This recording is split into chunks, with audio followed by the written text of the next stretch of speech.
நீங்க பார்த்துட்டு இருக்கிற கோயில் ராணிப்பேட்டையில இருக்கின்ற வாழைக்கரை அம்மன்.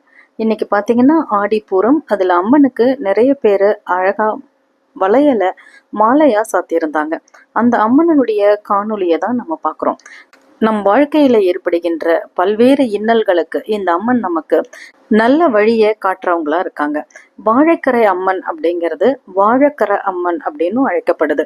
நீங்க நன்றாக வாழ்வதற்கும் செல்வ செழிப்போட இருக்கிறதுக்கும் இந்த அம்மனை கண்டிப்பா ராணிப்பேட்டைக்கு வந்தீங்க அப்படின்னா இந்த அம்மனை பார்த்து வணங்குங்க.